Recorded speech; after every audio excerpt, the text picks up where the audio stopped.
മോളെ നിത്യക്കുട്ടിയെ. അപ്പോ പൊന്നുമണി ശരത്തേനെതിരെയുള്ള കേസ് പിൻവലിച്ചു. മോള് ഹാപ്പിയാണല്ലോ. കൈയെടുക്കവിടുന്ന്.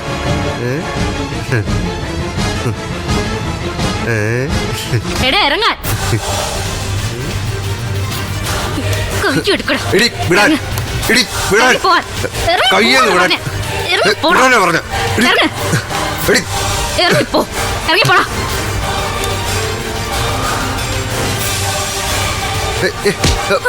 നിങ്ങൾക്കല്ല ആ മുറി നിൽക്കാനും ആ കിടക്കുന്ന നെത്തിക്കൊട്ടിയോട് സംസാരിക്കാൻ അവകാശം എനിക്കുണ്ട്.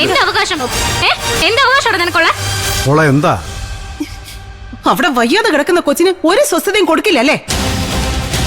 എന്താ ഇവിടെ ഒരു ബഹളം? എന്താ മോളെ, എന്താ പറ്റി? അച്ഛ ശരത്തിന്റെ ആഘോഷം പൊന്നുമണി കേസ് പിൻവലിച്ചതിന്.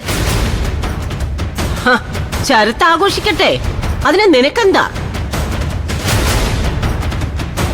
ചിലപ്പോഴേ ഞങ്ങള് പൂത്തിരിയും കത്തിക്കും. പൂത്തിരി മാത്രമാക്കണ്ടമ്മേ, 5-6 അമിട്ടും ഗുണ്ടും ഒക്കെ കൂടെ പൊട്ടിക്കും. ശരത്ത് മോനെ ആഘോഷം നടത്താനേ ഇത് തേക്കങ്കാട് മൈതാനോ തൃശ്ശൂരെ പൂരപ്പറമ്പോ അല്ല.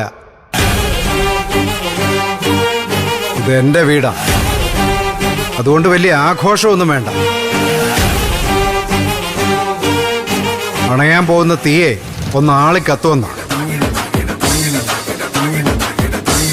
ഈ വിജയങ്ങളൊക്കെ നീ അങ്ങനെ കൂട്ടിയാ മതി.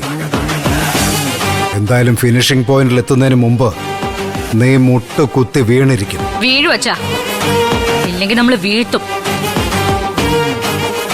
അവളുടെ ഒരു ആവേശം കണ്ടില്ലേ? വീഴ്ത്തും പോലും എന്ന് വെച്ചാ നീ ആരാടി? ഞാൻ ആരായാലും വീഴ്ത്തേണ്ടവരെ വീഴ്ത്തിയിരിക്കും മുത്തശ്ശി.